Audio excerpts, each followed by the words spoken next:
যার সাথে আমার বিচ্ছেদ হয়েছে সে ছাড়া কেউই আমাদের পুরো গল্পটা জানে না।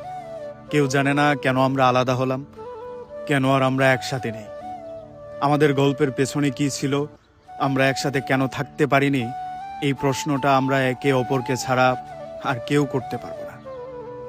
এর মূল কারণ হচ্ছে আমি কখনোই চাইনি যাকে আমি এতটা দিন ভালোবেসে এসেছি, এতটা সম্মান করে এসেছি, তাকে নিয়ে আমার সামনে অন্য কেউ দু লাইনের খারাপ কথা বলুক, তাকে নিয়ে বাজে মন্তব্য করুক, তাকে নিয়ে কেউ প্রশ্ন করুক। এসব চাইনি বলেই বোধহয় পৃথিবীর আর কেউ আমাদের সম্পর্কের বিচ্ছেদের কারণটাই জানে না। আমি কখনো চাইনি আমাদের আলাদা হয়ে যাওয়াটা মানুষ খারাপ দৃষ্টিতে দেখুক। আমরা কেন আর একসাথে থাকলাম না, আমাদের গল্পটা কেন আর সামনে এগোলো না, এটা নিয়ে মানুষ কানাঘোষা করুক, মানুষ প্রশ্ন করুক। এই গল্পটা একত্রিত হতে পারত, এই গল্পের শেষ পরিণতিটা সুন্দর হতে পারত, এই গল্প এগিয়ে গেলে আমাদের ভালো লাগতো।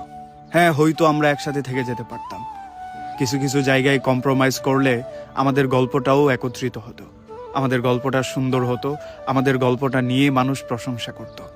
কিন্তু যেটা হয়নি তো সেটা হয়নি। হয়তো আমাদের পথ চলা এইটুকুই একসাথে লেখা ছিল, তারপর আলাদা হয়ে যাওয়া। আমি বিশ্বাস করে এটা প্রাকৃতিক নিয়ম, যে যার সাথে যেটুকু পথ চলা লিখা রেখেছেন সৃষ্টিকর্তা, সেটুকুই একসাথে পথ চলব। তারপর বোধহয় নিজেদের আলাদা রাস্তা বেছে নিতে হবে, কিংবা দুজন দু রাস্তায় চলতে হবে। এটা নিয়ে আমার কোনো আক্ষেপ নেই। আমার আক্ষেপ শুধু একসাথে থেকে গেলে বোধহয় অন্য জায়গা থেকে আমরা খারাপ থাকতাম না, আর একটু ভালো থাকার সুযোগ আমাদেরও ছিল, আরেকটা সুন্দর কিংবা অন্যান্যদের চেয়ে একটা বেটার গল্প লেখার বয়ে আমাদের হাতেও ছিল।